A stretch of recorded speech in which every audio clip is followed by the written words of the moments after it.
আমরা একটু আরামপ্রিয় মানুষ, তাই না? বৃষ্টির দিনে বাসায় বসে খিচুড়ি খেতে চাই আর গান শুনতে চাই। কিন্তু যারা রাজনীতি করি, যারা সংগঠন করি, তারা কিন্তু সব কিছু উপেক্ষা করে রাজনীতির অনুষ্ঠানগুলোকে প্রায়োরিটি দেওয়ার চেষ্টা করি। আজকে আপনারা যারা আসছেন তারা আসলেই সাংগঠনিক, তারা আসলেই রাজনীতিমনা। আপনাদেরকে আবারও ধন্যবাদ জানাচ্ছি। আজকে আমাদের এই প্রতিনিধি সভার যে বিষয়টা সেটা গিয়ে জান দিব কিন্তু জুলাই দিব না।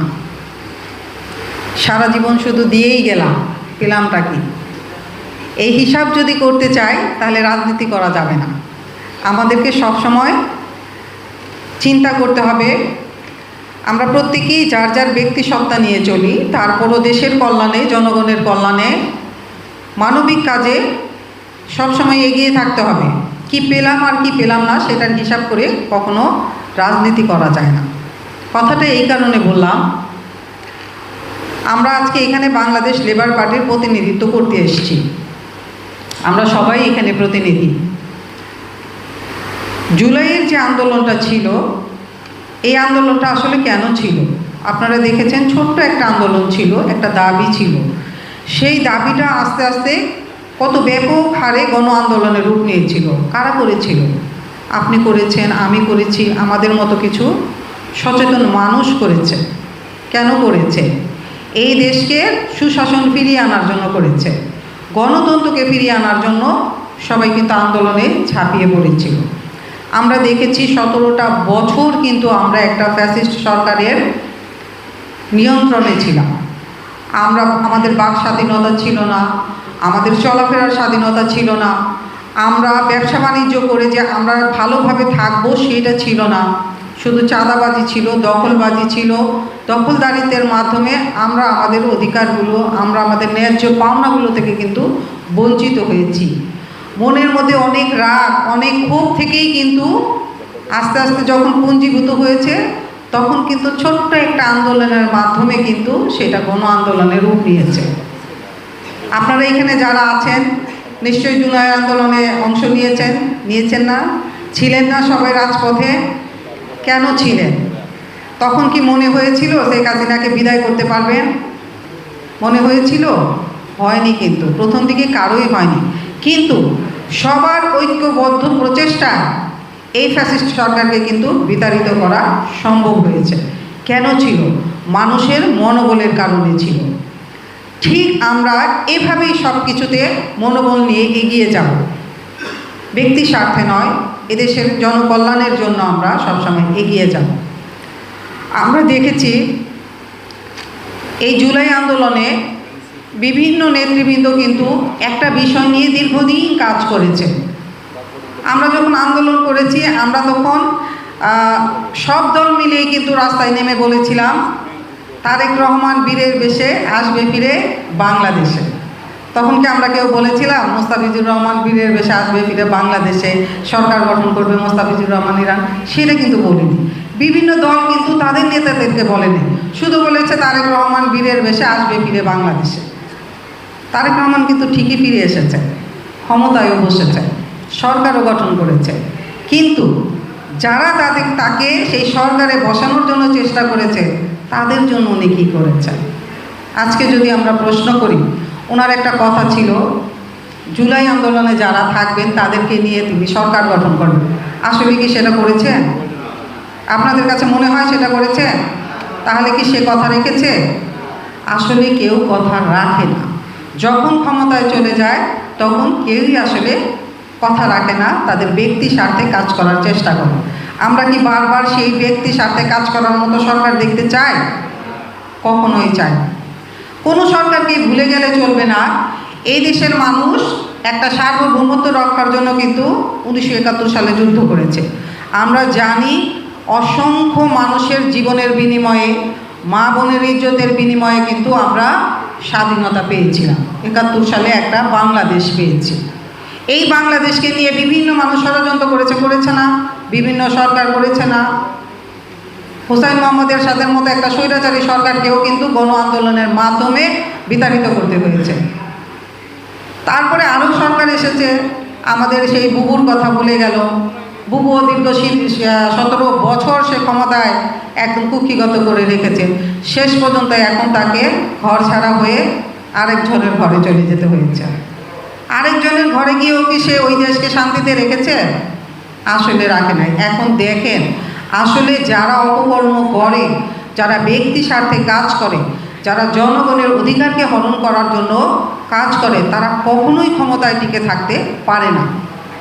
আমরা যদি আজকে বলি যে জুলাই সনদ যদি বাস্তবায়ন করা হয়, তাহলে এদেশের জনগণের অধিকার বাস্তবায়ন হবে। জুলাই সনদকে নিয়ে যারা নাকি আপনারা ঔদাত্যপূর্ণ আচরণ করছেন, ভুলে যাবেন না। আমি সবার কথা বলবো না, 2-1 ব্যক্তি করছেন। যারা করছেন তারা কিন্তু জুলাই আন্দোলনে আপনারা কেউ ছিলেন না। অতএব জুলাইকে নিয়ে আপনারা খেলার চেষ্টা করবেন না। এই দেশের জনগণ কিন্তু অধিকার আদায়ের জন্য সচেতন হয়েছে। এই দেশের জনগণ কিন্তু খুব সাহসী একজন মানুষ। প্রত্যেকটা ব্যক্তি কিন্তু সাহসী। তারা সুযোগ পেলে কিন্তু ঘাড় মটকাতে যেমন জানে, তেমনি কিন্তু তারা ঠ্যাং ভাঙতেও জানে। অতএব ভুলে যাবেন না, এই দেশের মানুষকে কিন্তু এখন আর দমিয়ে রাখা যাবে না। আমরা বিভিন্ন রাজনৈতিক দল, বিশেষ করে বাংলাদেশ লেবার পার্টির কথাই বলি, এই জুলাই আন্দোলনে বিভিন্ন বড় বড় দলকে দেখেছি বাসায় বসে ঘুমাতে। যখন কারফিউ চলছে, যখন রাস্তায় কোনো মানুষ থাকে না, তখন কিন্তু আমরা বাংলাদেশ লেবার পার্টির রাস্তায় ছিলাম। আমরা আন্দোলন করেছি, আমরা আহত হয়েছি। আমাদের 2 জন কর্মী গিয়ে নিহত হয়েছে। আপনারা জানেন আউয়াল মিয়া এবং নাইম হাওলাদার 2 জনেই কিন্তু নিহত হয়েছে। কোন দলে আপনাদের এই বাজারে সাইজের যে দলগুলো আছে, সেখানে কোন দল আপনারা নিহত হয়েছেন, আহত হয়েছেন? আমাকে একটু দেখাবেন। কারণ আমার মনে আছে আমাদের এইখানে যারা বসে আছেন, আপনারা যারা নারায়ণগঞ্জ সহ বিভিন্ন জেলা পর্যায়ের যারা কাজ করেছেন, তারাও কিন্তু মাঠে ছিলেন। বাংলাদেশ লেবার পার্টির আমি মুস্তাফিজুর রহমান ইরান সহ এখানে যারা উপস্থিত ছিলেন, এই যে আমি খোকনকে বলতে চাই, খোকন কিন্তু সেই কারফিউর মধ্যেও কিন্তু নারায়ণগঞ্জ থেকে ঢাকা চলে গেছে আমাদের সাথে আন্দোলনে সংগ্রাম একসাথে হওয়ার জন্য। মনিরকে দেখেছি এখান থেকে সে চলে গেছে। কারফিউ বলা যায় না কখন। আমরা কিন্তু তখন জীবনের মায়া করিনি। আমরা কিন্তু তখন ধরেই নিয়েছি যে আমরা হয়তো আর বাসায় কোনোদিন ফেরত যাব না, আমরা হয়তো ইতিহাসের পাতায় আমাদের নাম থাকবে। কিন্তু মহান আল্লাহর কাছে শুকরিয়া, ইতিহাসের পাতায় এখনও নাম হয় নাই, কিন্তু ইতিহাসকে তুলে ধরার মতো আমাদের সেই সুযোগটা হয়েছে। বাংলাদেশ লেবার পার্টির কথা যদি আমরা বলতে চাই, অনেকেই আছেন শুধু ছোট দল করে কথা বলেন। ছোট দল, বড় দলগুলো কোথায় ছিলেন আন্দোলন সংগ্রামের মাধ্যমে? আপনারা যখন বাসায় বসে ল্যাপ পোড়া দিয়ে যখন নাকি খাটে শুয়ে আছেন, আমরা তখন রাস্তায় বসে গলা চিৎকার দিয়েছি।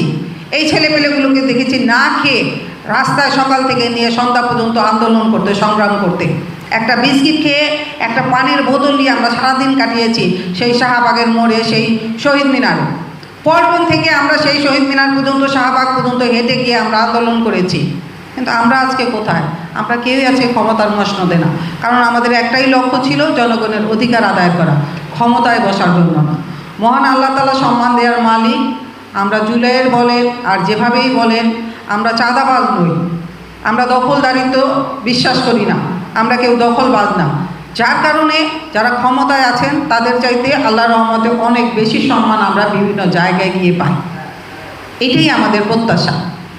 আরেকটা কথা বলতে চাই, প্রতিনিধি সম্মেলন যেহেতু আপনারা যারা আছেন তারা বাংলাদেশ লেবার পার্টিকে সম্মান দিয়ে, শ্রদ্ধা করে, ভালোবাসেন বলেই কিন্তু বাংলাদেশ লেবার পার্টির সাথে আছেন।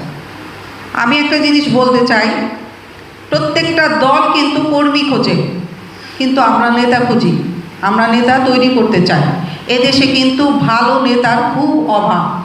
আমরা একটু আগে বলেছি যে সবাই শুধু ব্যক্তি স্বার্থে কাজ করে। আমরা কিন্তু ব্যক্তি স্বার্থে কাজ করছি না, আমরা জনগণের স্বার্থে কাজ করছি।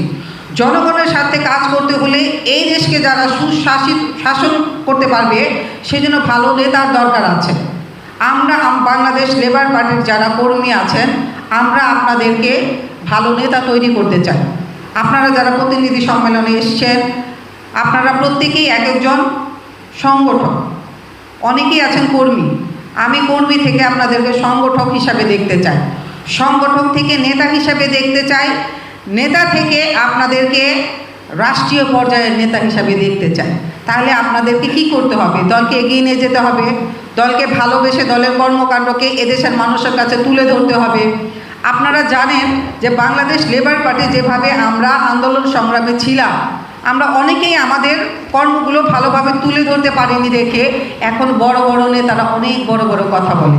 কিন্তু আপনাদেরকে বলে দিতে চাই, বাংলাদেশ লেবার পার্টিতে যে সাহসী কর্মী আছে, যে সংগঠক আছে, যে নেতৃবৃন্দ আছে, তাদের সামনে আপনাদের নেতৃত্ব অনেক হেয় করতে হবে। কারণ আপনারা বড় কথা বললেও আমরা বড় কথাই নয়, আমরা কাজে বিশ্বাসী। বাংলাদেশ লেবার পার্টির যে সংগঠক যারা আপনারা আছেন, আমি আবারও বলবো, আমি মনে করি বাংলাদেশের বিভিন্ন জেলার কথা যদি আমরা বলি, যে ব্রাহ্মণবাড়িয়ার জেলার মানুষ কিন্তু অনেক সাহসী, তাই না? আপনারা তো জানেন। তারপরে যদি কোনো, তবে তাদের কিন্তু একটা বিষয় আছে যে তারা হচ্ছে গিয়ে দাঙ্গাতে তারা বেশি এক্সপার্ট। আমি মনে করি, আমি দেখেছি বাংলাদেশের জেলার মধ্যে নারায়ণগঞ্জের মানুষ কিন্তু অনেক বেশি সাহসী। আমরা এই যে জুলাইয়ের আন্দোলনেও কিন্তু আমি দেখেছি তারা কিন্তু দাঙ্গাবাজ না, কিন্তু তারা অত্যন্ত সাহসী, তারা সাহস নিয়ে কিন্তু রাস্তায় থাকতে পারে। আন্দোলন সংগ্রামে আমি দেখেছি। এই জন্য আপনাকে বলি, নারায়ণগঞ্জবাসীকে অসংখ্য ধন্যবাদ জানাই, কারণ জুলাইয়ের আন্দোলনে তাদের অনেক অবদান ছিল। আমরা বাংলাদেশ লেবার পার্টি যেরকম রাস্তায় থেকে আন্দোলন করেছি, তাদেরকেও আমরা দেখেছি। নারায়ণগঞ্জ, যাত্রাবাড়ি, ড্যামরা, এই এলাকার লোকগুলো কিন্তু টোটালটাই মাঠে ছিল। তারা কি পেয়েছে? আজকে নিজেকে প্রশ্ন করেন, আপনারা তো এই দেশকে বিনির্মাণের জন্য কাজ করেছেন, আপনারা কি পেয়েছেন? তাহলে আমাদেরকে আমাদের অধিকার আদায় করে নিতে হবে, সরকারকে চাপ প্রয়োগ করতে হবে।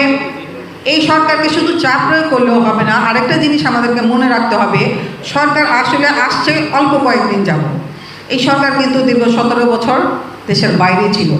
এই দেশের অনেক কিছু আয়ত্ত করতে তাদের একটু সময়ের প্রয়োজন। কিন্তু সেই সময় দিতে গিয়ে যদি সরকার মনে করে যে শুধুমাত্র নিজের ঘর গুছাবেন, নিজের দল গুছাবেন, নিজেদের ভবিষ্যৎ গোছানোর জন্য কাজ করবেন আর জনগণকে বৃদ্ধাঙ্গুলি দেখাবেন, তাহলে জনগণ কিন্তু আপনাদেরকে 5 আঙ্গুল দেখাবে। অতএব ভুলে গেলে চলবে না, জনগণের স্বার্থে আপনারা কাজ করুন, জুলাই সনদকে বাস্তবায়ন করুন। জুলাই সনদ যদি বাস্তবায়িত হয়, তাহলে এদেশের জনগণের অনেক অধিকারই বাস্তবায়িত হবে। কারণ আমাদের প্রত্যেকের উদ্দেশ্যই ছিল এই দেশকে বিনির্মাণ করা। 17 বছরে এই দেশ ভঙ্গুর হয়ে গেছে। একটা ভঙ্গুর দেশকে আমরা সুন্দরভাবে দাঁড় করানোর জন্য, সুন্দরভাবে পরিচালিত করার জন্য আমরা সরকারকে যেমন সময় দিতে চাচ্ছি, আমরা নিজেরাও চাচ্ছি।